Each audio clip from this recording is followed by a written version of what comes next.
Hello, welcome to a special edition of World Kidney News. I am your host, Steve Belcher, and joining me is Tamika Gaines. What's going on, Tamika? Hey, what's going on, Steve? All right. I was waiting for you to say welcome to Urban Reno Talk with Tamika and I'm Steve, putting but it it's all ready to good. go. Right. It's all good. So how you been? I'm good. I'm good. Just this coronavirus is just crazy. It's like something you see on a sci-fi movie. Yeah, It's still like I know. Yeah, I know. It's not going to be. I don't think it's ever going to be the same as it was from no, this point no, on. So, you know, no, no. but we got a great show tonight. We got AAKP President Richard Knight with us. We got Don Edwards and Jared, and we're going to have a roundtable discussion about AAKP and what they're doing about this coronavirus. But Tamika, before we start, I just wanted to let our listeners know. Uh, First, I want to thank our sponsors, Kibo Biotech, makers of Renadil. Let me put this up on the screen. Let me read the FDA disclaimer. The statements have not been evaluated by the U.S. Food and Drug Administration. These products are not intended to diagnose, treat, cure, or to prevent any disease. With that being said, Tamika, we did a show on this product, Renadil, and it's used to help people with low function.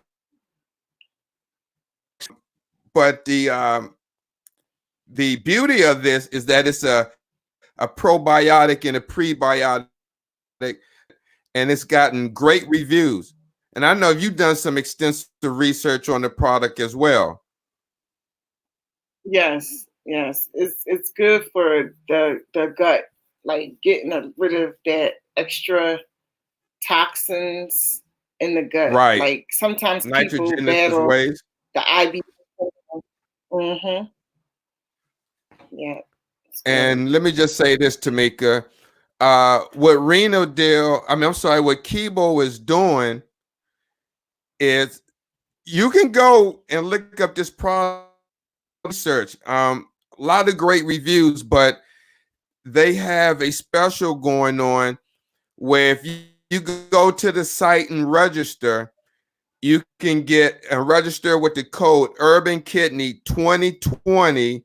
You can get 3 bottles of Renadil for $141.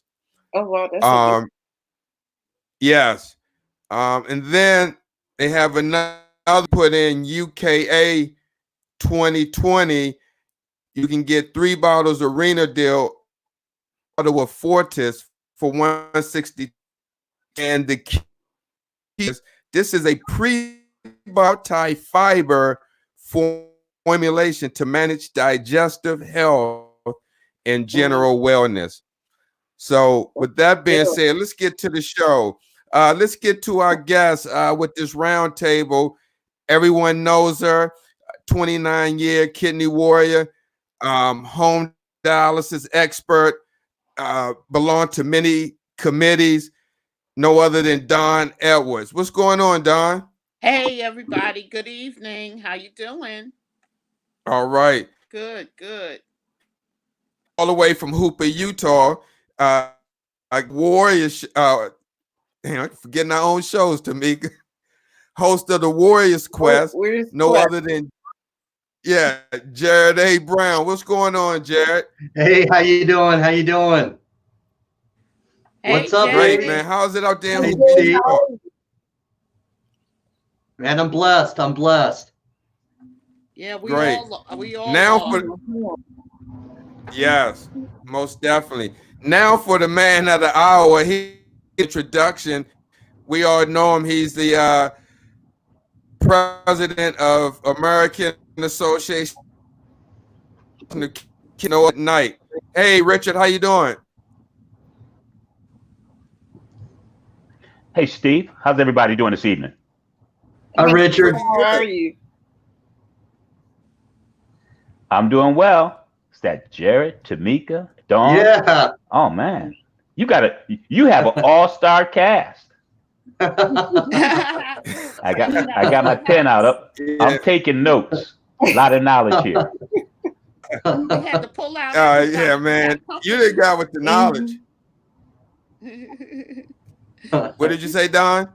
I said we had to get everybody out. We got company tonight. That's right. Oh, absolutely. Get out the good cutlery. So, Richard, I just want to get right to it. AAKP, I went on the website and I was just looking at some of the mission statement. And AAKP, I wrote down a little bit. This is what I wrote. It says AAKP is dedicated to improving the lives and long-term outcome of kidney patients through education, advocacy, patient engagement, and the fostering of patient communities. With that being said, has the coronavirus overshadowed the AAKP's mission? Not at all, Steve. As a matter of fact, it has really made AAKP's mission that much more relevant. Because what is going on with the coronavirus, I like to term it as it's kind of been an accelerator. All of the things that we have been, as well as many of you have been fighting for the last, well, AAKP has been in existence for 50 years. All of those things in terms of improving patient outcomes, that's what we're dealing with. For example, we're trying to speed up the process of patients being given the choice of home dialysis. And this particular virus has made it imperative that if a patient is at home, that may turn out to be the safest place for them. The fact that we should be washing our hands. Right. We should wash our hands anyway. Thank you. On a regular basis. Yes. Because we're more susceptible to germs and things of that nature. And most importantly, education. We need to be educated now more than ever. But all along, we need to understand what are our basic rights, what is in our best interest, what things can we do to facilitate a transplant, or in Dawn's case, become a knowledge about home dialysis as a choice, because that may be the best way that you can save yourself. And be real clear, each of us have a responsibility to do what we can for ourselves. We are not victims. We are masters of our fate. Amen. Yeah. Amen to that. Now, Richard, when you mentioned home dialysis, is AAKP aware? Are they still training for home dialysis in light of what's going on now? Do patients still have that option? For the most part, Steve, transition and things of that nature have really been put on hold. Have really been put on hold. Go ahead, Dawn, because I know this is an area that obviously here in New York. We've been fighting about that up here in New York. We're hearing that the doctors are patients that do want to go home.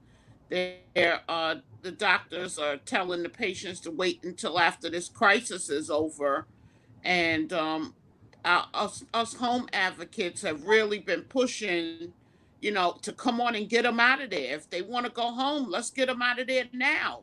Let's get them into training if you have available spots. So there's no need to wait. Why you want to wait till after the crisis when you can get them out of harm's way now? I guess they probably feel like doing that, they will be put in harm's way somehow. Right. That's a good point, Tamika. Right. That's what I was getting ready to say. As I tell people, that's similar to the check is in the mail. Yeah, I say the same thing, Richard. Because I say the same thing. Go ahead, honey. Yeah, go ahead. No, I agree with you, Richard, because the same way a patient has to go out 3 times a week to go to the facility to sit in a room full of 30 people, when you go to home training, it's just you and the nurse. I don't get it. Yes. It's again, Steve, when you look at it from a logical perspective, it makes more sense for you to be in a place that has fewer people. Right. So why do they insist on you coming to the facility? Now, I'm not making people out to be bad guys. As I tell folks, this is not a healthcare issue. This is a management and a Right. implementation and execution issue. Right. I can see Agreed. that. I can see that. We don't have enough nurses. Are we training them? Do we have a plan? Do we have a strategy? Right. Yeah. Most Yeah. nurses don't go into nephrology nurses, and Steve, this is your area, until after they leave college, go to another career, and then they kind of back into the nephrology They dabble. nursing arena. Yeah, it's a very circuitous route, as opposed to them understanding and getting exposed to it when they're in school and having that as a career choice. Yeah. You're right about that. Well, I think DaVita has, kind of reached out and done job fairs, and tried to get like graduate nurses, recruit them through that way through job fairs. But I haven't been on that circuit in a while. Now, Richard, we know, that things would never be the same because of this virus. Will that change? Or, well, let me take that back. Will AAKP have to reshape their mission statement to kind of not keep up, but be in front of what's going on with the times now? I know y'all say I've been around 50 years. And now with this virus and how it's changing things, will your mission statement have to be recrafted, or it will remain the same? Well, Steve, let me let me put it like this: the mission and what we're about, that will always remain the same. Fundamentally, advocate, educate, and implement patient engagement at the appropriate level. Now, the strategy and tactics that we use to achieve the mission, those will probably be updated and changed. For example, we have a very strong presence in social media, and we're using that to continue to educate and promote our message. As a matter of fact, our global summit that we have coming up, we're going to host that, but it's going to be virtual. And we already made plans to put on what would be considered to be a production. You will be able to go online and you will be able to see as if you were sitting there. And it's going to be broadcast internationally. We hit 52 countries last year. We're going to exceed that this year. There's a great demand for it. The sponsors love it. And we're going to be reaching out. We just did a webinar the other day with CDC. We just didn't do a webinar up front. What? We Really? introduce some of our ambassadors and let them introduce. So we're doing those types of things already. Again, I'm going to say this. My colleague and former president, Paul Conway, is a tremendous strategist and communication person. And I've only been teaching business strategy for the last 30 years. So we're well aware of that. And we're doing the types of things. We just feel that the industry is catching up to us. Nice. Very nice. Tamika, what you think? Patients I like that. know their rights, particularly now with some of the decisions that may be made. Oh, we're going to use a utilitarian decision. Oh, so if you're over 60 and something happens, you won't have access to a respirator because you're older. If you're a patient, that won't happen. And as we had to communicate to one hospital administrator, there are laws And thanks for HHS, Office of Civil Rights, they have put that information out there, and some folks have had to stand down. Speaking of that, so you just said something very interesting. What is your stance on that with a lot of hospitals deciding do not resuscitate orders for patients that may be critical with the coronavirus?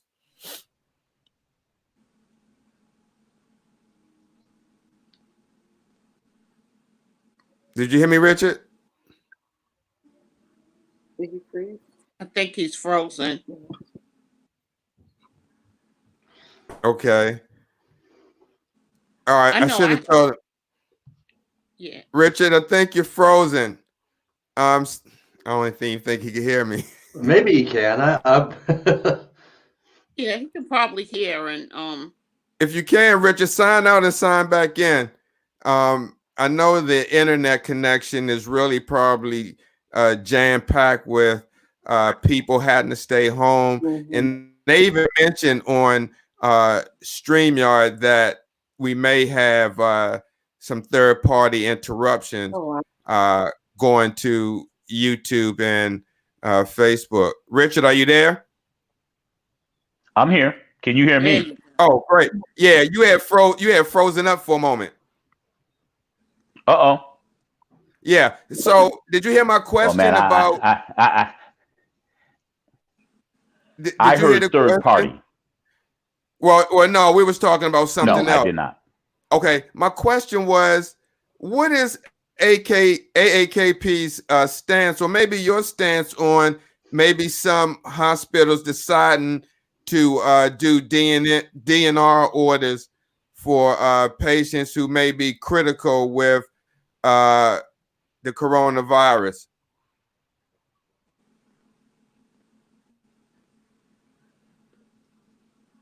I think your question is the issue of the do not resuscitate orders that many hospitals are talking about in terms of the priority of that. Yes.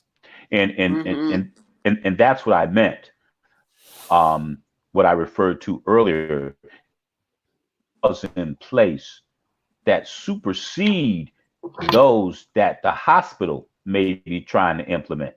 And so different states have different regulations, but from a federal level, one of the reasons why, and this was something I read in an article, New York Times, so I don't know how valid that is, but they talked about the heavy use of supplies that it would take to resuscitate someone. And that there was that was one of the challenges with the DNR. So we know that there's a lot of issues that are going on now, Stephen. Oh, we lost him. Oh, we lost Richard. Wow. Crazy. That is this is it's gonna be one of those nights. Oh, that's all right. Jared, what do you think about all this? You advocate for patients looking for a kidney donor. What are your thoughts on this and transplants being put on hold? I mean, does that dampen you from doing shows for warriors looking for kidneys? You bring up yes. Go ahead, Jared.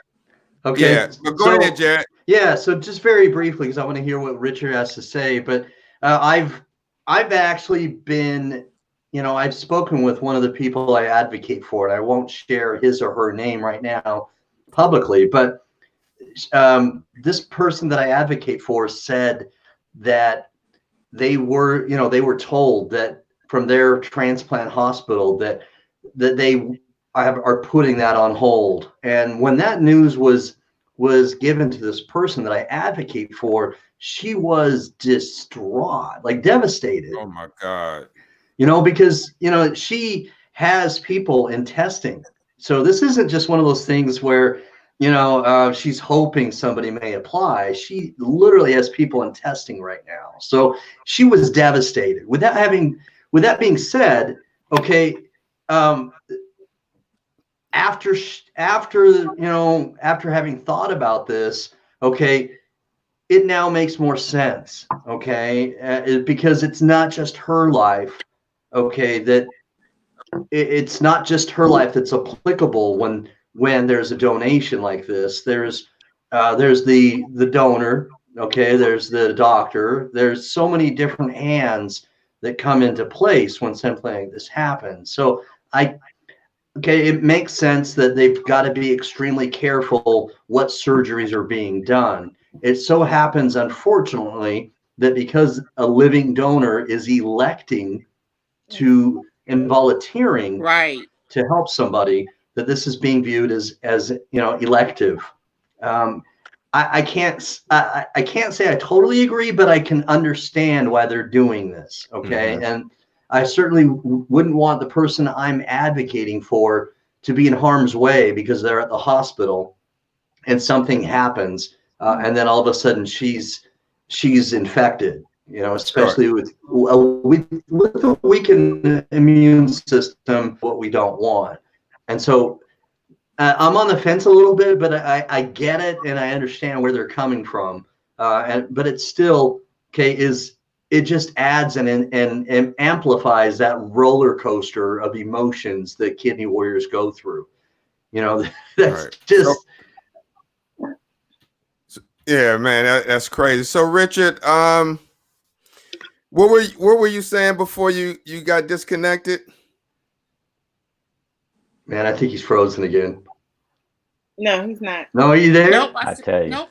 He's smiling. I'm here. Oh, okay.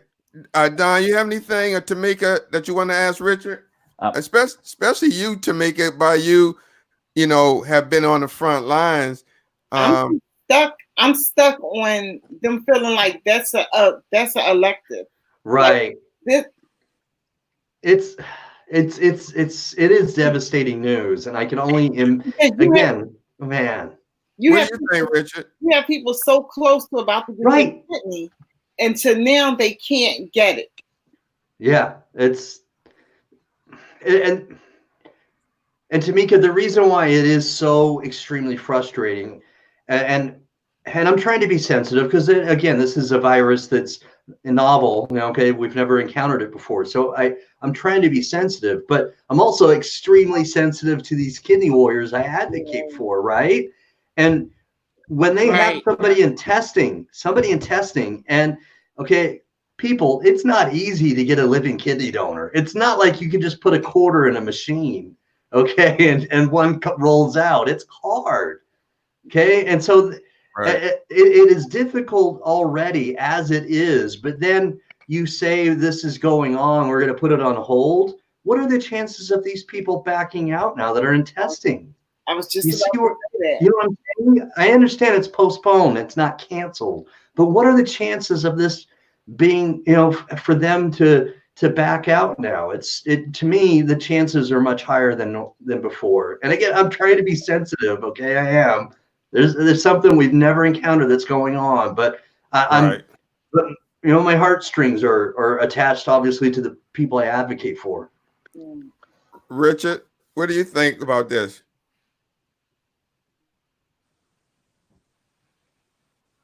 Who you asking, Steve? Richard, did you hear me, Richard? I think he can hear you, but the connection's a little slow. Yeah. Can you Richard? hear me, Steve? Yes. Can you hear us? Yeah, maybe when he went out, he can't hear us. Yes, we can hear you. I've got to consult with Comcast tomorrow about this high-speed super duper program. It always seems to happen. Richard? Yeah. Richard, can you hear him? I can hear you, Steve, and I heard Jared very well. Okay.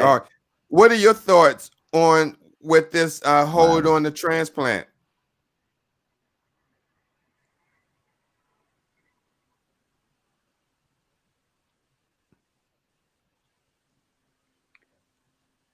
Well, we had it going so good for a little while. Yeah. Richard, are you still there? Oh, I'm still here. Oh, what are your thoughts on the I'm transplant? trying not to pick my cell phone up and throw it out the window. But I'm still here. It always seems to happen when we have multiple people all at once. I don't know why. Like one person suffers with the connectivity. It seems like. But Richard, can you still hear me? I can hear you, Steve. Okay. What are your thoughts on the postponement of transplant surgeries? You said something about postponing transplant surgery?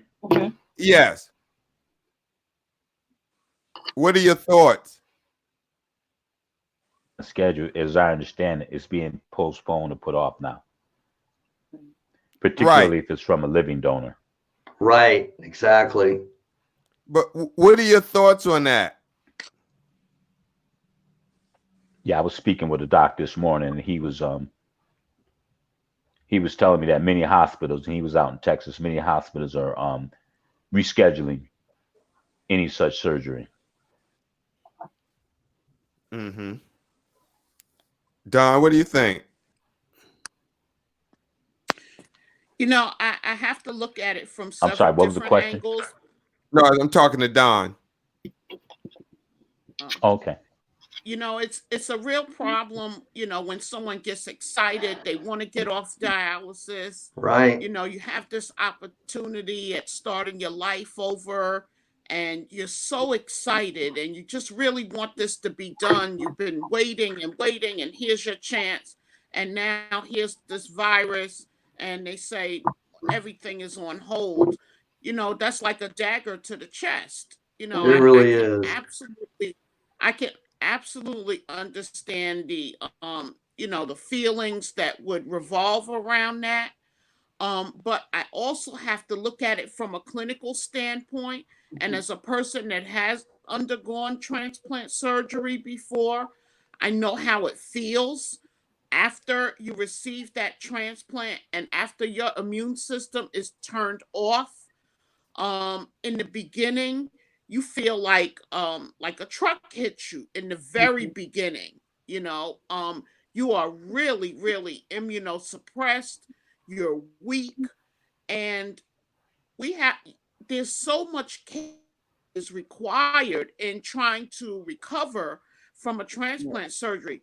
You may very well be that patient that needs a respirator after transplant surgery. With this shortage of respirators right now, you may need to be on a respirator for a little while. We still don't know about the hospital staff, the nursing staff, the doctors, even the people who are delivering meals. What if your immune system is completely turned off and the person is bringing you your meals has coronavirus, and they say, "Hi, congratulations," and there you go. You know, so you know, there's Wait a so second. I many say hi different just like that all the Over. time. Right, Dawn, I do understand that. I think if they were to explain things to the patients I'm just just like kidding. that, it'll make them understand more versus just saying, "Oh, we're canceling this and we're canceling that." I think if they just have a heart-to-heart moment with the patient, right, you know, and share the compassion. truth. Yes. Yeah, compassion goes a long way. Maybe it could go over better than just saying Yeah. we're just stopping this and we're just stopping that. Because a Yeah. lot of times the patient is not going to look at they're doing it for their well-being.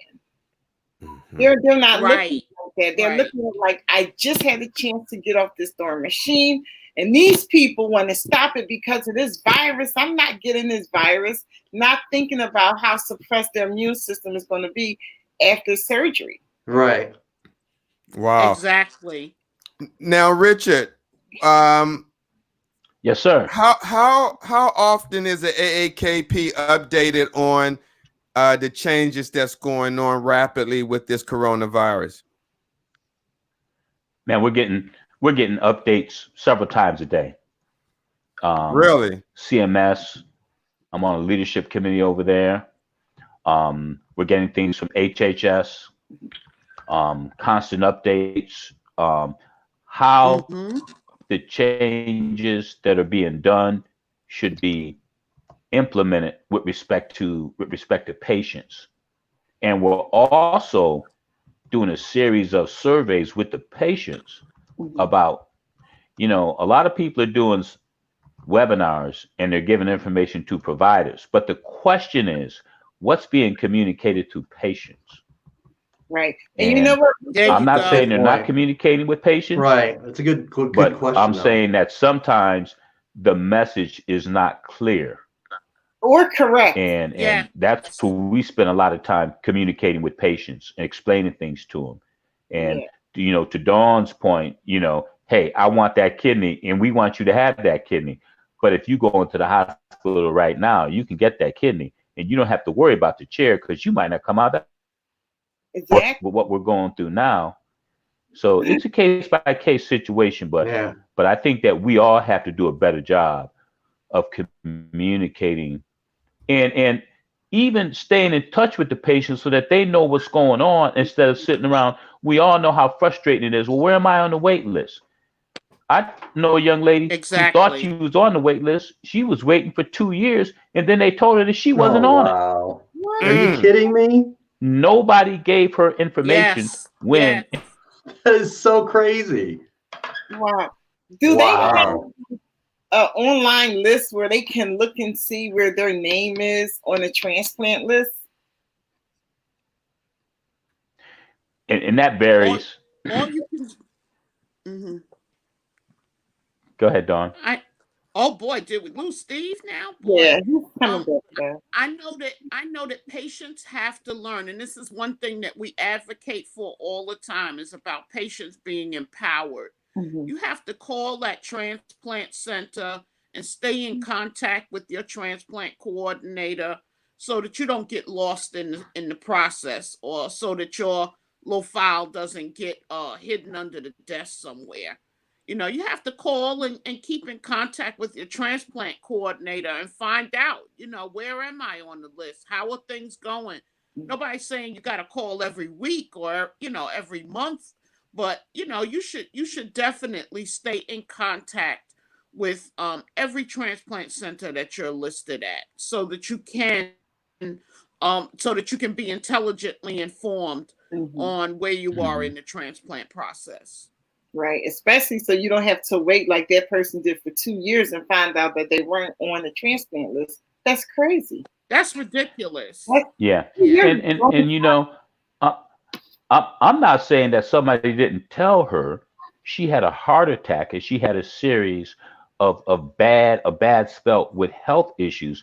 And sometimes when you're going through dialysis and you're going through all that, things just aren't as clear to you. You're not thinking as clearly. So it's incumbent upon someone to let her know as she's going through this, what's happening, what's going on. And if not, why not? The frustration is not being talked to. Right. And that happens too often. And I think all of us agree that we can do better. Yes. I was about to say, a lot of times that's not even talked about to them. That, when they get sick of certain illnesses, they have to come off the transplant list, and they don't even remind the patients that, okay, now you could get back on. They just leave them off. Right. That's a surprise. That's right. Yeah. That's exactly right. But you know what, guys? I have a question, and I want to ask the task force when I have my call tomorrow, but I was wondering if Richard heard anything. Richard, what is happening with the organs now because of the coronavirus? Now they're kind of holding off on transplant surgeries, but what if a cadaveric donor becomes available? What are they doing as far as that's concerned? Are we just wasting these organs now because of the virus outbreak? No. Wow. I would say that, and again, the doctor I talked to this afternoon, who's on a medical advisory board, told me that what they would do is, particularly when it's a deceased donor, they're going to send them perhaps to another hospital, case by case situation.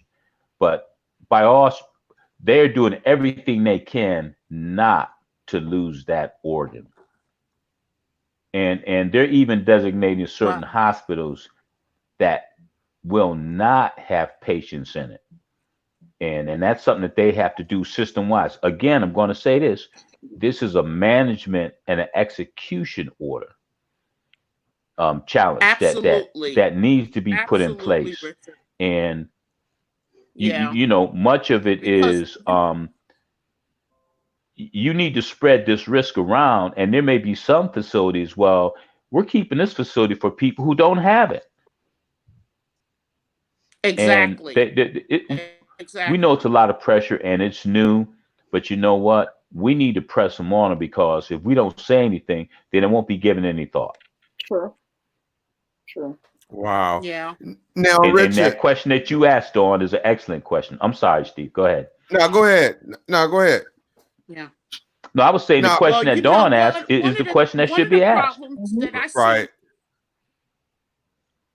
you know, one of the things that I see is systematically our hospitals don't communicate with one another. Let's just say, you know, one hospital gets an organ, you know, and they're a corona facility or they're corona hospital. I mean, are they really going to send these, or are they going to send that organ and the patient that's not listed at another facility? You know, are they going to send that patient over to the hospital to get that transplant because they're at the top of the list? Or is it going to go to the patient at the hospital who's going to put the organ in? You know, systematically, we have a lot of loose ends that aren't Good really point. tied Yeah. up. Right. And these are really valid questions that Very valid that I questions. plan on asking. I'd like to hear those answers, Dawn. Yeah, I think because this is so brand new and no one really knows what direction to take with it. Yeah. Well, one thing that it's causing, Yeah. it's going to cause us to have to think about these things that before we didn't have to consider. Right. And as patients, we're going to have to ask those questions about different scenarios. And Dawn, you mentioned being listed at two facilities, which certainly makes sense. But you're right. And the people on the transplant side, the OPOs, the transplant surgeon, the transplant hospitals, they know that they've got to do a better job of communicating and coordinating. And I've been to several meetings Absolutely. with the transplant surgeons, and they're doing that. They're really, let me put it to you like this. I wish everybody else in the system were up in their game as much as these people are. They're talking about how they can use organs that have in the past been discarded. They're actually responding, in my opinion, they're responding to the executive order in a much more receptive manner. And they recognize there's some surgeons that are going to have to be Yes. reoriented. Because, you know, we're talking about rules that are in place. Some of those rules are going to be changed, and there's insurance companies involved. So, but at least they're talking and they're sitting down and they're inviting patients in to have input into the discussion. And sometimes the input is very spirited. Absolutely. Now, Richard, is it going to be a challenge because of this coronavirus to get AAKP's message out to patients inside dialysis clinics? Being that the clinics now are kind of I don't want to say lockdown, but it's kind of hard for people now to get in, and you know, you got the magazine, and now they can't sit in the lobby. Is it going to be a challenge getting AAKP's information to the patients? Let me put it like this. It's always been difficult for us and everybody else to get information into the centers. Again, that's part of the business model. They prefer for their patients to have their information. Steve, what we do is, again, many patients are active in social media, so we have the chance to meet with them there. I went up to a tremendous session that was hosted by our colleague there, Dawn Edwards, up in New York. And there were many patients there from dialysis facilities. And we got a chance to interface and talk with them. Dawn and them shared some great Yes. information with them. And that's the type of thing that we have to do, because it's frustrating to us when we find out that these patients, they just don't have a lot of information. Ladies Right. and gentlemen, that is by design. Well, this is You what I can't don't be. I Yeah. agree. Go ahead, Steve. I didn't hear No, you. I'm just going to say this is what I don't understand. Your organization's been around for 50 years, well respected, right? Well respected amongst the kidney community and other organizations. And you're telling me that these big companies won't allow or have information that's patient-based, patient-centered, and they promote patient care, allow an organization such as AAKP to filter in patient education, No, which is common to all patients dealing with this disease. that's what I'm You telling don't you. want to hear my Now, response. I can believe that. I'm just Dawn, I love in it. my view, that's just part of their business model. That's how they operate. They want to Yeah. control the information and manage every aspect of the patient's life. And they're publicly traded companies, and it's important for them to respond to their shareholders and make sure Yeah. that stock, has value. Sometimes that can conflict with what is actually best for the patient. But the good news is that we work with a number of the smaller dialysis companies, from Rogerson to Yes. DCI Yeah. to Northwest Kidney Center. There's just so many of them. ARA, they are very receptive. They invite us in with open arms. And That's awesome. we have been promoting these organizations to CMS so that they understand that there is a business model that is out there and that is working. And before this executive order came into play with all of these criteria for the benefit of patients, many of these companies were doing it anyway, even though they didn't get paid for it, because again, they were focusing on what was in the best interest of the patients. And I can say that without any thought of being prejudiced in what I'm saying, because we need to understand that oligopolies, when you occupy a certain percentage, 70+% of the market, you do things that are incumbent with that position that you hold. They each have their own patient organizations. Yep, So that's we right. stand very independent, and we have that conversation with them all the time. And I was at one of them. They treated me very well. But again, I didn't know what I didn't know at that point. I didn't find out about AAKP till after I came out of the facility. Wow. And belonging to the PACs, the patient advisory councils or committees, and the other things that are done through the networks that are funded by CMS has given us a wedge to get to some of those patients, and that's what we take advantage of. But meanwhile, I mean, I think everybody here has been to our national patient meeting. We're active on Facebook, on all the other social media. We've worked with each of you, and we will continue to do that to get that message out there, All because we right. think that education is going to be the Yeah, key. I think more patients need to know about that's right. AAKP, because when I Absolutely. went back to work, no one knew anything about AAKP. I had to educate them, and we still didn't get any information, any literature on it. But I still was out there educating them on it because they had no clue that this type of information was out there. So I've got a question, and Yeah. I totally agree with Tamika and Richard. How does your organization continue to focus and emphasize the patient, whereas these other organizations have fallen short and sometimes look or seem as though they're more concerned about money. Well, I'll be honest with you. Part of our strategy is to remain independent. And we don't belong to some organizations that all the organizations in arena space belong to, because again, it's very fundamental to us. It's a management issue. And when you're part of a group, the group is going to end up doing what the largest entities tell. And I've talked with some of the folks who said, well, strategy wise, what you're doing doesn't make sense to me, because what they're doing is not necessarily in your organization's best interest.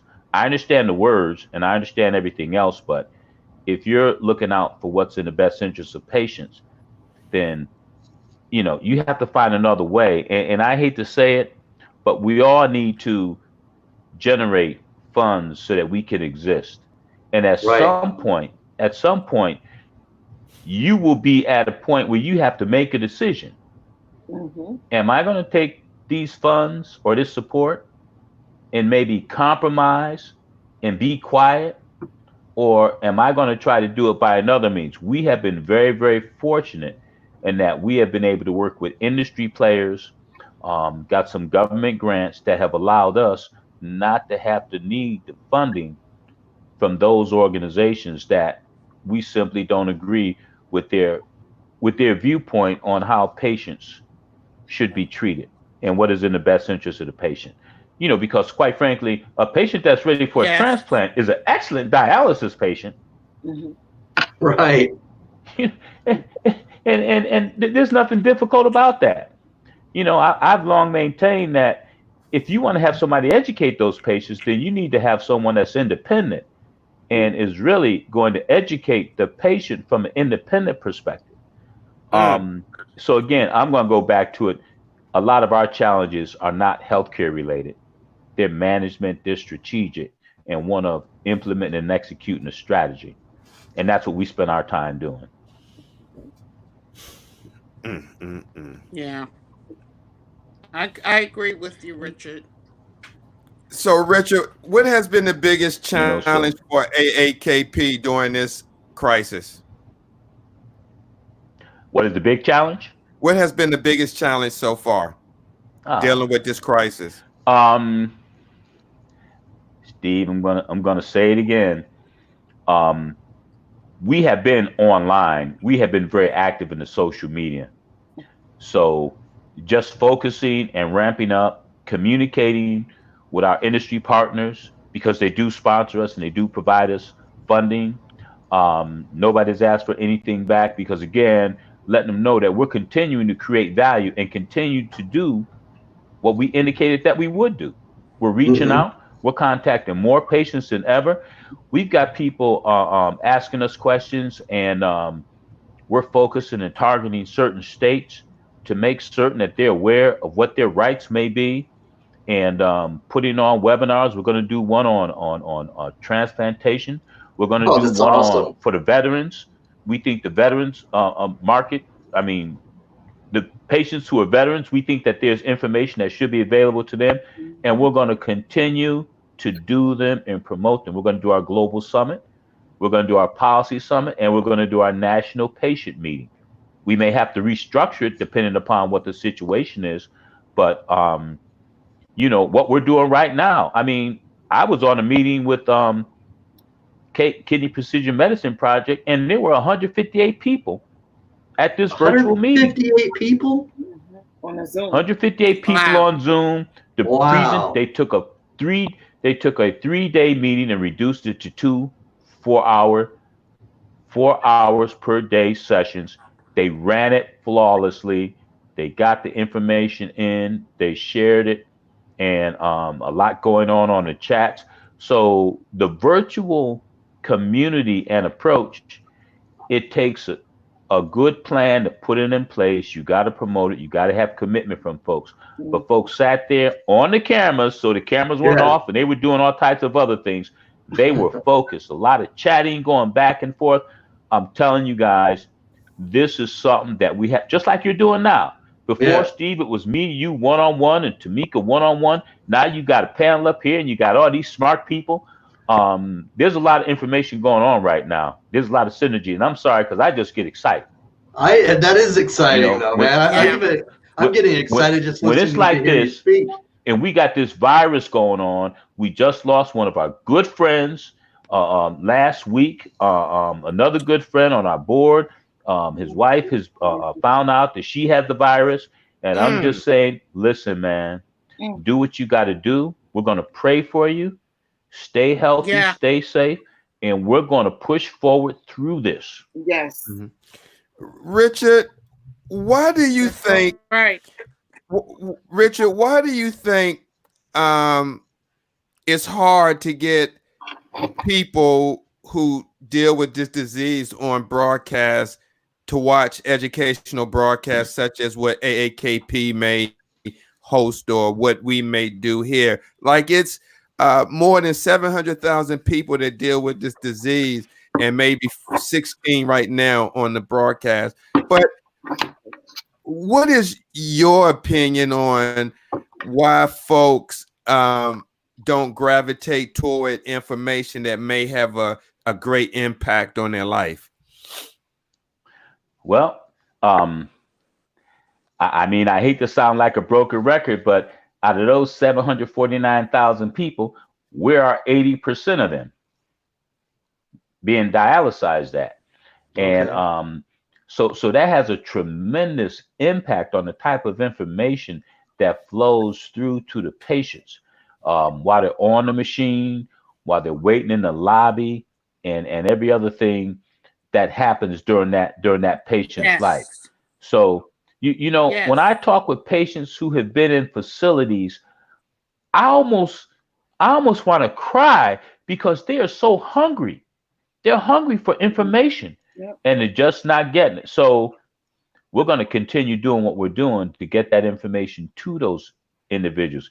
And guys, I believe as this executive order is implemented, I refer to the executive order because we have not had the level of support at the level from which it is coming ever. Just haven't had it. And I believe now is a time for us to really ramp up what we're doing by way of putting out the information. It's not going to happen overnight. You know, CMS just put out a manual for primary care physicians to help them better manage patients when they come in, because we all know that the reality is we need to do a better job up front, because if we do a better job up front, we catch them before they go to. When you go to facility, I don't want to say the battle's lost, but that's much more difficult.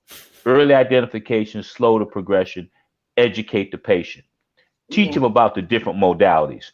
So if a patient can ask, well, I'd like to be considered for home dialysis, and they're adamant about it, because I've told patients, if your doctor doesn't want to do that, like a preemptive transplant, you've got two brothers or two sisters, and they won't consider that, get another doctor.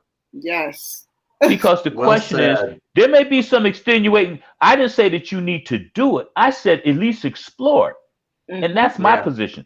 I didn't say you have to go home. I'm just saying be given a choice. Have an option, right? Because you and I both know it's right. It's not for everybody. But for you not to even be made aware of that. And so, Steve, back to your point, I believe that if we can identify these people earlier on, get them some education, work with the primary care physicians, continue working with the ASNs and the RPAs, the American Society of Nephrologists and the Renal Physicians Association. Sorry about the acronyms there. That's okay. They have a great interest. They're good partners, and we're doing a lot of work with them. The American Society of Transplant Surgeons, American Society of Transplantation, great partners. These people want to get out there and work with and help patients. It's new to them. They haven't always done that.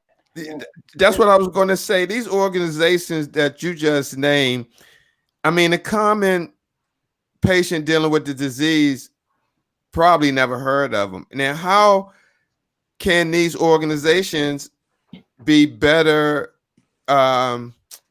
represented in underserved communities that that's really hit hard with kidney failure?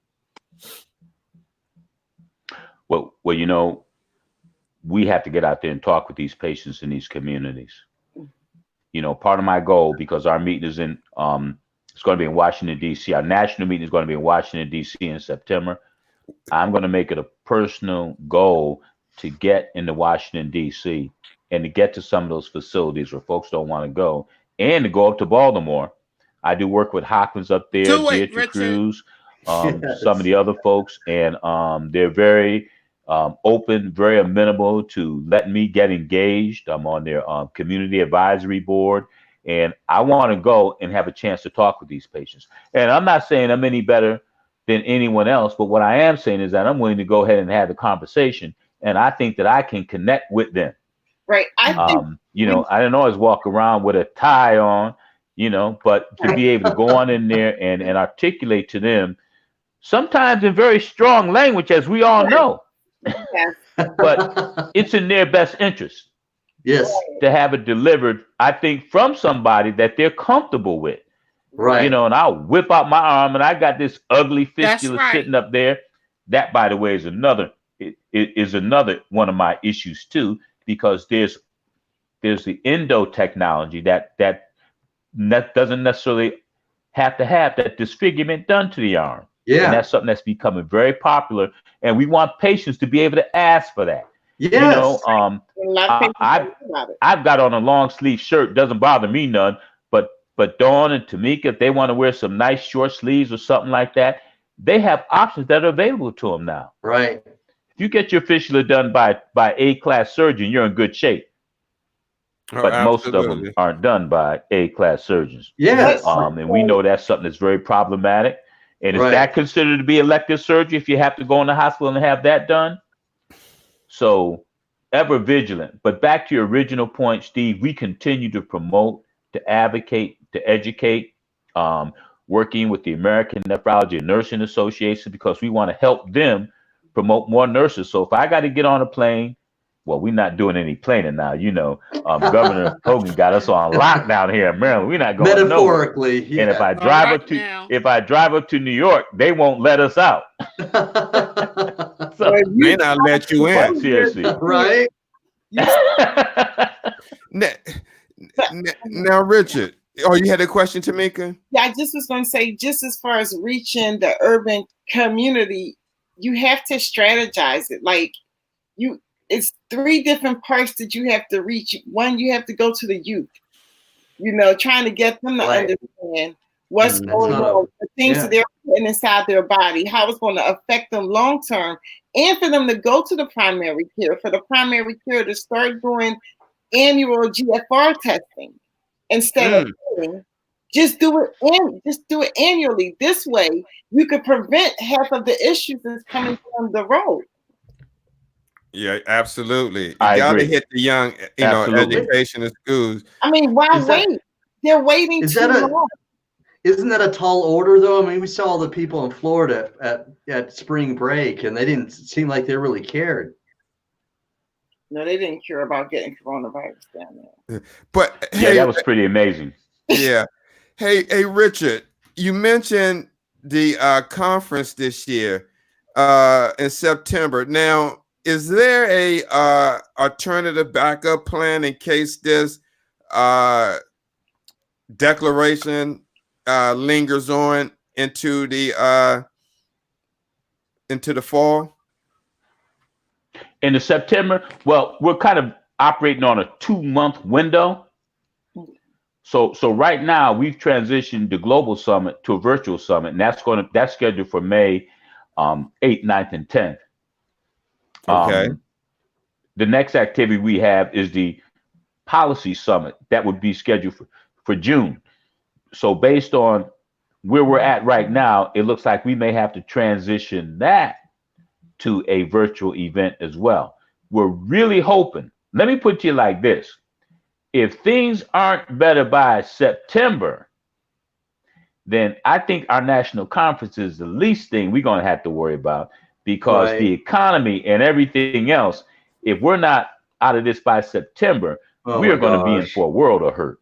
Yes, yes, we are. You know, it's a tremendous balancing act, but 3 million people file for unemployment. We're paying out, you know, $2 trillion. The annual budget isn't much more than $4 trillion.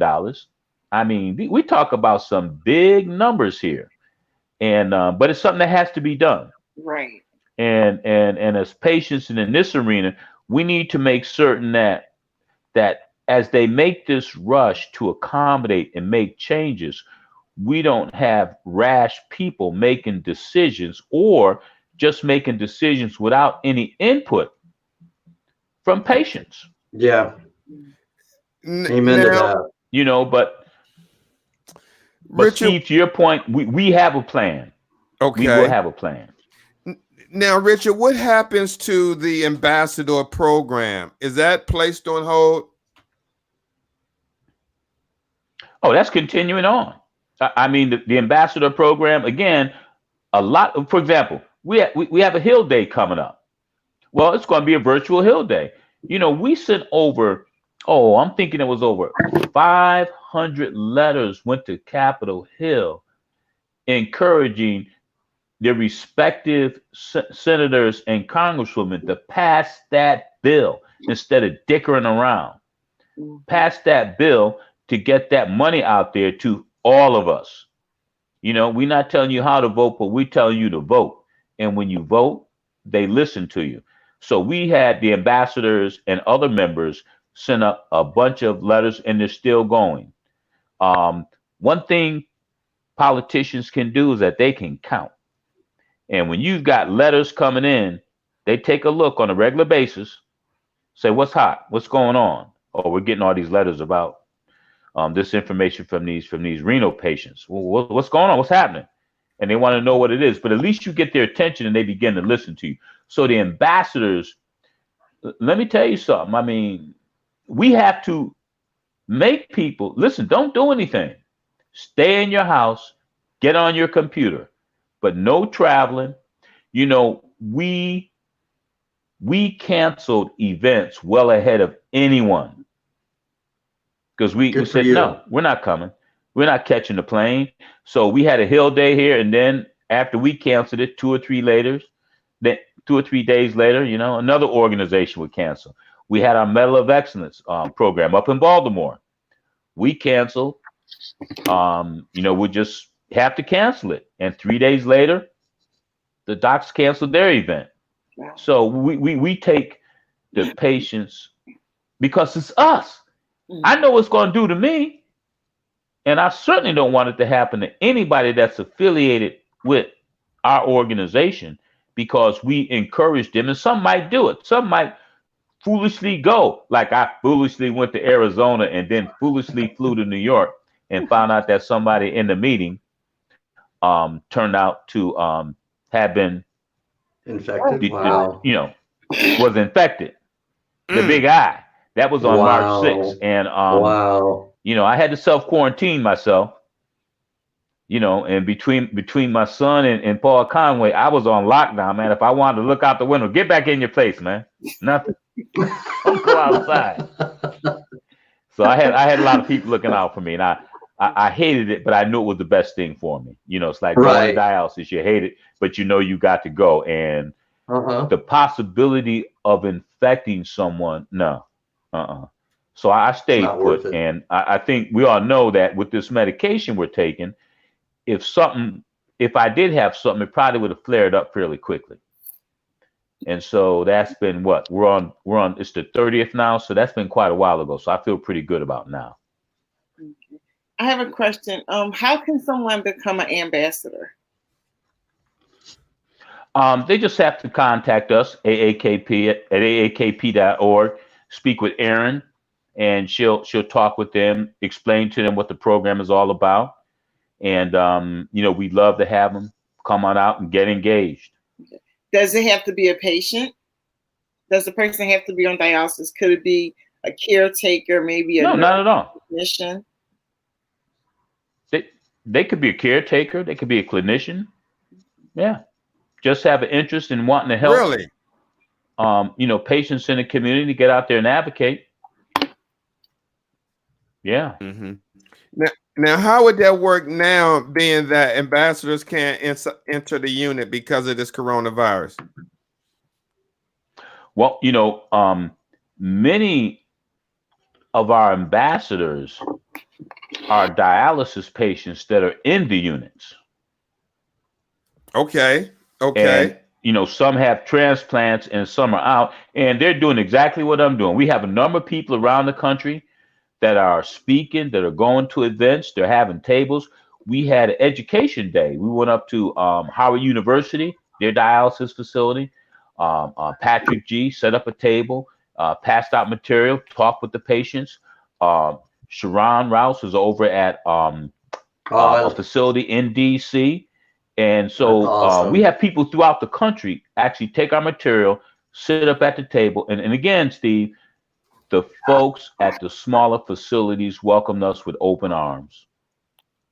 I'm just blown away at how receptive they are. Well, we think all of them should, but it's the smaller ones that open their doors and allow us to come in and work with the patients. They're more receptive. I believe the smaller ones have the genuine mission in mind, and some of the larger ones are about money. That's just my opinion. Mm-hmm. But you know what? This year, 2020, I'm going to be talking with the leadership of the Vita and the leadership of Fresenius. And if there's any way we can work together on any issues, we're going to do that. Mm-hmm. Again, Don, you have any questions? We may not agree on all things, but if there's something that we can do together, happy to work with them, because I'm gonna be the first one to say it. They've got a lot of very good, smart, sharp, hard-working people at both those organizations. Yes, and I think we all have to acknowledge that. And they have resources, so I'm not closing any doors. Again, we're very clear about what we will engage in and what we won't. And if it's a fit, we can go forward. If not, then we won't. Yeah. But there's no harm in having a conversation and seeing how you can work together to help improve the lives of patients. And I've worked with some great people over this. So I don't want to demonize. I don't want to do that. I want to figure out how we can do a better job for these patients. Right. That's that's what all of us are focused on. So I think a better job for them would to actually really get out in the community, not having open houses where the patients are looking at the new machines. They need to actually get out in the community. The Vita doesn't get out in the urban community. Fresenius doesn't get out in the urban community. Mm-hmm. When I say urban, I mean in the projects and stuff like that. We're not doing that, but then they have a center right around the corner from the projects. You're right. It makes no sense. I mean, I had that here in Washington as well. Like some of their best customers come from the projects. Wow. Absolutely. Yeah. Now, Don, you have any questions? You was missing in action for a moment. That's right. Don?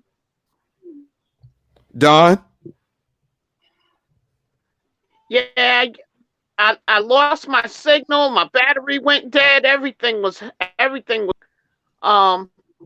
No,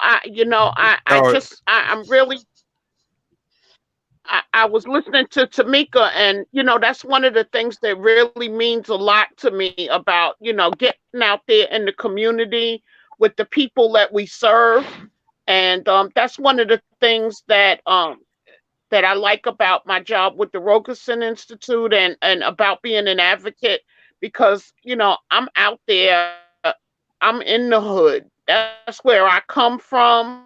These are my people, and that's who I'm going to see.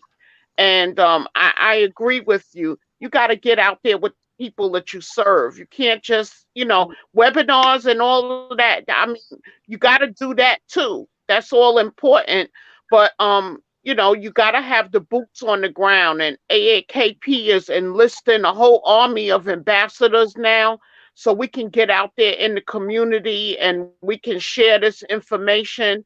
When I go to facilities, I take information with me about every organization, that can be of assistance to a patient.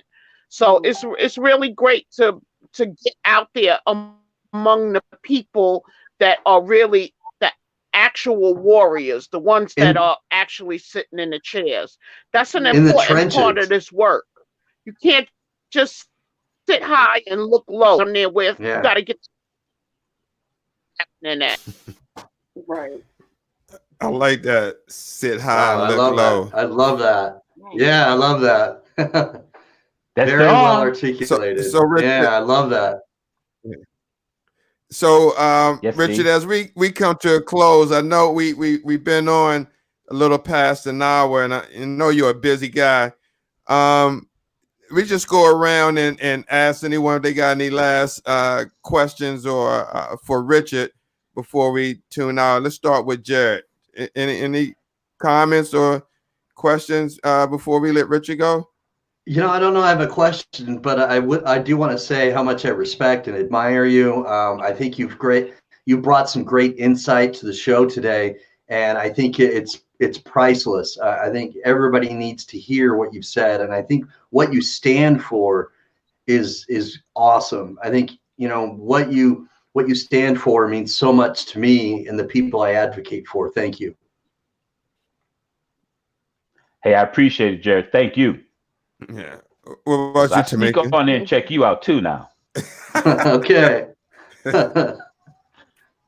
Richard, I just want to thank you for coming on once again and being a real person. Sometimes when people are in high power, they're not real people, if you get what I'm saying. And I always enjoy having interviews with you because you're down to earth and you're a real person and you understand the needs of the little people also. Well, thank you, Tamika. And I tell you, I was so pleased when I saw her come to our conference. I had to look out of my eye twice because she didn't recognize me at first. I thought I was going to have to walk over there and bust her out. But we connected, though. We connected. I was just so honored to have you guys there. Yeah. Because you were doing a great job in terms of communicating information. Mm-hmm. What about you, Don? Well, Richard and I, we kind of cut from the same cloth. So I know I'll see him out in the field when all of this is over, and hopefully hear him on some calls. But I have to echo Tamika. I really love and respect the fact that you're the president of the, American Association of Kidney Patients, but you keep it real, and that's what it's all about. When you're able to associate yourself, or when you're able to get down there with with the regular folk, and remember where you came from and all of that, that's what it's all about. So I love and respect that. And I look forward to working with you in the future. And I just thank you so much for taking the time to acknowledge urban health outreach media and to spend some time with us. And I really, really hope that the patients took advantage of this opportunity that we had. And I'd love to see you come back on again. Yes. Yeah, Richard. I also want to thank you, Dawn. I also want to thank you too, Richard, for coming on the show. But I also want to thank AAKP as a whole for recognizing Urban Kidney Alliance for this National Social Media Education Award that that the organization recognized us with last September. I have to be honest. I would have never in my wildest dreams, because I've been doing this 33 years and I've seen AAKP magazine as a technician.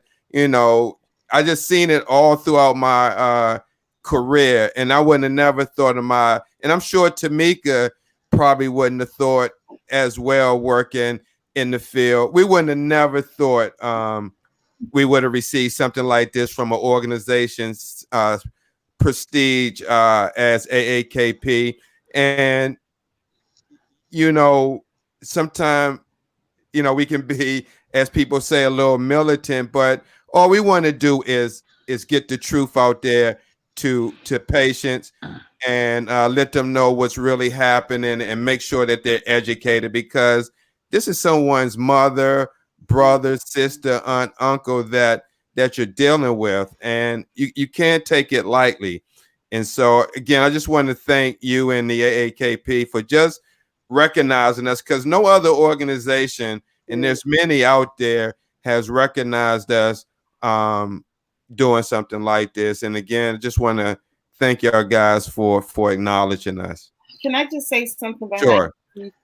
I'm the Steve, for the simple fact is, like, I'm a technician, Steve is a nurse, and for you guys to even pay us any attention meant a lot. Like, we were even shocked, like, especially when Steve came to the hotel room. Y'all seen my face because I was in tears, but we was fighting just to get on here, just for people to watch our shows, just to get the information. And for you guys to acknowledge us meant more than words can even explain. I'm not going to get emotional, but yeah, but she's right. So much, because we were doing it. We don't get paid for this.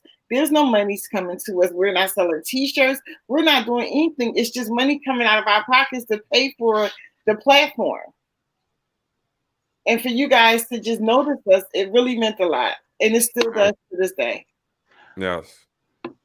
Well, I tell you guys, I appreciate the kind words, and back at you, because I came up and spoke at the monthly meeting for NANT last year, and looked to do it again. And we were out, and I believe it was Las Vegas, and we presented one of our Medal of Excellences to one of the technicians. Again, part of the strategy is who's in most contact with the patients. The techs. There you technicians. Go. Yeah. And in the past, one of my big issues is that as the time has gone on, and part of that business model is to decrease the number of nurses at these facilities, and how you think that helped patient outcomes, and to increase the number of others. But I think they did that for cost purposes. And I think that was a wrong move. Absolutely. Nurses, and I've talked with ANA, the leadership, because I want them to work with us more, because we need technicians, we need the nurses, we need them aligned with us, so that when we go forward and we educate, and now I sit down and take notes because of the insights that they have. So that's right. For the patients, I tell you, I sat in that chair, and there was sometimes, and you guys know how you feel when you're sitting in that chair and you're looking around and you're not having a good day. But then I would look at some of the other folks, and they were really having bad days. I said, we can do better than this. So instead of talking about it, when I got a chance to join the organization, spent my time, because I had to come up through the ranks to get to the leadership point where I am now. I'm going to make certain that I do what I can for all patients. And I'm going to go where a lot of people wouldn't go. So if you guys, you got any speaking opportunities, or you need me to come and participate in something, and it's not in the fanciest place, that's fine. That's fine. I want to come right there and reach out to the folks that sometimes other people don't necessarily believe in. All right. Yeah. Thank you, Richard. We appreciate that. Yeah. Yeah. I love that, Richard. I love that. Yeah. Once this is all, hopefully once this is all over with, we'll plan something and take you up on your offer. Yep. Bring something to Oh, absolutely. Yeah. So. And you always welcome to Brooklyn, Richard. I had a great time in Brooklyn. Brooklyn. That's awesome. Oh my gosh, yeah. That was really great. I love New York. Absolutely. Yeah. We love you back. You guys got a lot going on up there.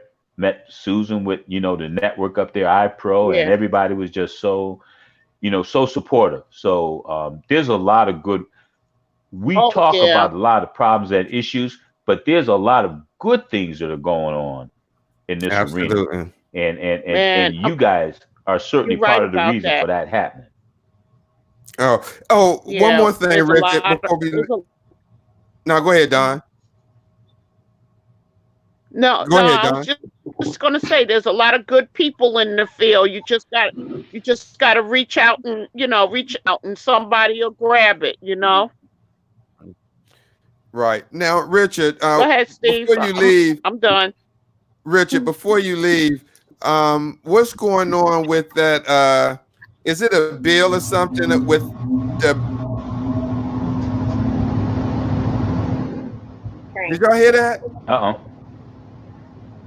No. That must be one of them online concerts. Oh boy. Yeah, wait a minute. But Richard, what have you heard anything about Medicare and the 36-month patient reimbursement? Oh, immunosuppressive bill? Yeah. Well, unfortunately, all this has come up, but that bill has a very strong possibility of being passed. And I hate to say what's going on now is obviously sucking up all of everybody's attention and resources, but we're going to continue to try to push forward. We think that this year is possibly one of the best opportunities that we could have had to get that bill passed. So we're continuing on it, monitoring it. Again, they've done the work, they've crunched the numbers, and they've shown that it's a plus as opposed to a minus. So the Congressional Budget Office doesn't have any reason to stand in front of it with its analysis. So we monitor that on a regular basis, Steve. Okay. And we're up there talking with the leadership, to try to bring more people on board so that when it finally does get to a point where they've got to make a decision on it, we'll have enough people to support it. All right. AAKP. Oh, hey Steve. Yes. I just got one last for Richard. I just read today that AAKP is launching their "Are You Okay" campaign for May 1st. Yes. Trying to get National Lower Your Potassium Day for That's May right. 1st. I think that's a wonderful initiative. Excited about that. Absolutely. And of course, you guys know that 5+ is that signal is the emblem for the potassium. So we're trying to promote that. We think it's important. Again, it's one of those things that can sneak up on you. So thank you for mentioning that, Dawn. That's really going to be something that we're promoting. That's exciting. And we again educating patients. Yeah, I remember educating patients. Around with the shirt to say 5.5 keeps you alive.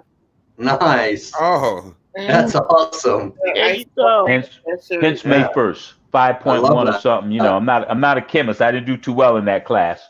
But again, we're gonna make that virtual because of the situation that's going on now. We have planned something else, but we're going to continue on and we're going to promote it, and it will get as much exposure as if we had a number of people sitting in a facility. So you guys be hearing more about that. Absolutely. You know what, Richard? When you do that, you should have a contest and where you give stuff away, even though it's virtual. You can send them out, gifts and stuff. I think that'll work. Like a mug, AAKP mug. Yeah. Some swag. Okay, well, you guys throw me some mugs, and I will do that. We got AAKP mugs, but I want to get everybody's mug. We'll give them all away. Absolutely. Yeah.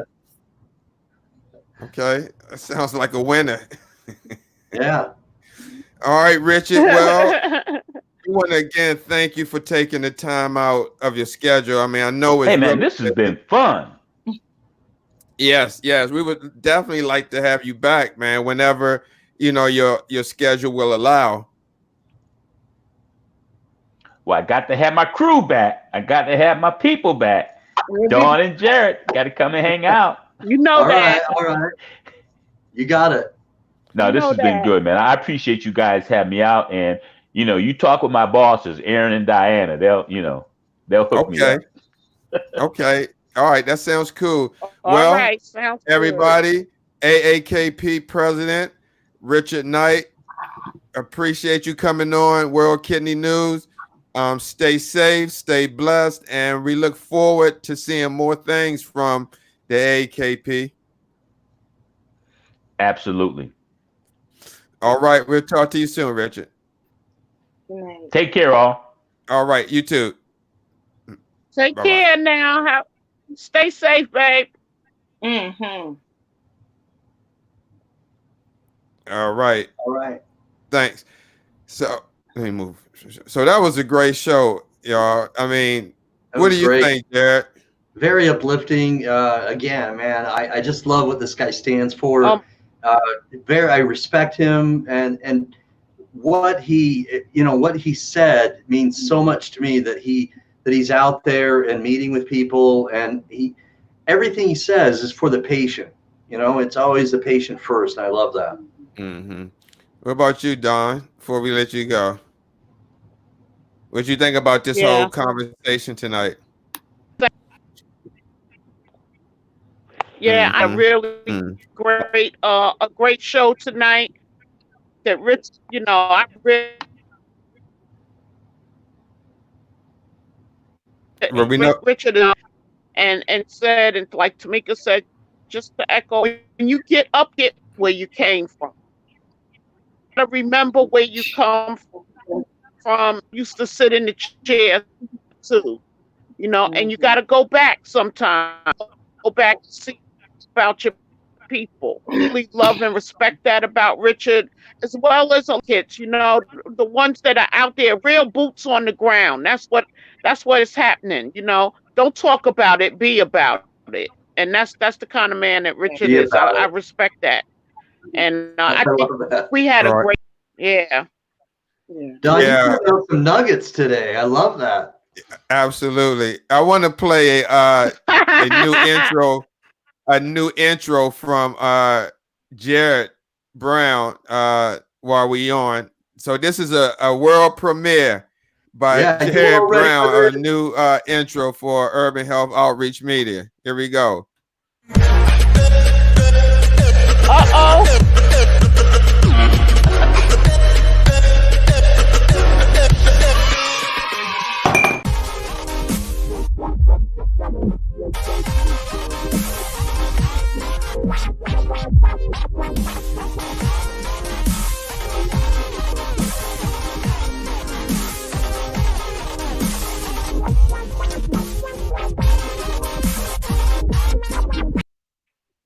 Okay. What y'all think? We got Uncle Jim on the end. Oh, Jared. Yeah. Oh, That was pretty man. good. Hey, that's hot, man. Yeah, Jared. That was a Very good talented. job, man. Jared, you Thank do you. Yeah, I kind man. of yeah, I know thank you're you. definitely gonna have good things in the future from you. I see that. Yeah, thanks, man. I got Captain Kidney by Dawn in the background right here. I see. He's part of it. Right. So, all right, guys. I know it's getting late, so we'll let you go. Jared A. Brown, host of Warriors Quest. You have anybody on this Wednesday, Jared? I'm trying to put something together. We've got some things that have been happening that have made some patients reschedule and stuff. But I'm trying to put something together, so I'll keep you informed. Okay, great. And Don, anything planned for you this week? Just more phone conferences, huh? Oh yeah, I'm trying to stay on top of developments with the virus. Let's force call tomorrow and a patient call on Thursday. We're gonna talk with some patients about how out there and emotions and stuff going through these days of isolation. My network is actually putting together a project to dinar on mental health and the coronavirus may be affecting mental. So I'm gonna keep you in that one. Yeah, absolutely. We got to do another show on that because I'm telling you, it's starting to affect my mental health. I'm It not is. going to lie. Yeah. Real, because you For don't know real. what Yeah. life is going to be like after this is over. You have people that have businesses, you know, are we going to be able to have our business? My business helps take care of my home. Hey guys, I gotta say peace out. I gotta go, but Okay, I'll Jack. talk to you guys soon. Okay. All right, Yeah. take care. Night. Thanks All for right. joining us. All You're right. welcome. Oh, Bye bye. all right. All right. Okay. Stay safe. Yeah, you too. God bless you all. God You bless too, Stay safe. Jack. God bless you as well. All right. Yeah, Now, Tamika, I bless know you, exactly dear. what you mean. you. Like Yeah, no so one knows what the outcome. No one knows what life is going to be like. I was in the market and I seen that some of the food prices already start going up. Oh my yeah, I God, saw Tamika, I was something. in the supermarket today. It's unbelievable. Went up 40 cents. 40 cents on some things. One thing I seen, it was like $1.25 difference, and I kindly walked away from that. But just the salad that's usually $1.99 in Aldi's was $2.30. And then it was something else that was 40 cents more. And I'm like, hold up, this wasn't like this 2 weeks ago. And the lady said, yeah, we're slowly, she said, yeah, we're slowly increasing prices. Wow. So you guys Wow. got to look out for that. And then if you get food stamps and that has to last you, then there's increase in the amount of That's right. food. That means it's less food that you have to put in your home. Jeez. It's true. Yeah. And you have so many people that's on disability. So now they have to pay more for food and with their little check. Going to take already what they had left, going to take that. Right. That makes it even more depressing because they're trying to find a way to make it. And then they're going to hike up prices. Yeah. Yeah. Yeah. So, It's a real mess. It is. yeah. We hope to get a mental health counselor soon. And we can further talk about this because, It's you real. know, yeah, it's real. It's real. You even have healthcare workers stressed out, especially in New York, because their coworkers are dying. Exactly. Their coworkers are dying. So what makes you think I want to come to work? You get what I'm saying? You have Right. people because the coronavirus have taken over this hospital. Like, Yes. Yes. Yeah. All right, guys, let's end this. Oh, that's all right. Nah, I know, but no, it's real. Yeah, I'm living the moment. Absolutely. Yep. It's real talk. Wash our hands more and, wear the mask if you feel like that helps you. But we just got to live in the moment because sometimes when we think outside the moment, that's where all the stress comes from. Exactly. I stay with the moment. Stay with the moment. Yep. All right, guys. Well done. All right, thank you for coming on. Me and Tamika close it up, but we appreciate you as always, and we'll talk to you soon. All right. Love you guys. Have a good night. Love you too. Take care. You too. All right, Tamika. How's Zoe doing? Zoe's good. I keep her in the house. I do have a little mask for her, but she throws it. Right. She throws it. What you expect? Yeah, I'm sure. I feel like soon that's going to be like common to see people walking around with masks on, even little babies. Right, like in China, yeah. China. Yeah. So who would have thought? No. I mean, I knew, I never would have thought in my time, but here we go. So, all right, Tamika. All right, Steve. All right. Take care, sweetie. Okay, have a good night. And right. thank you guys for watching. We know you could have been watching anything else. And we just thank you so much for watching the show. God bless and take care. Good night. Play our intro.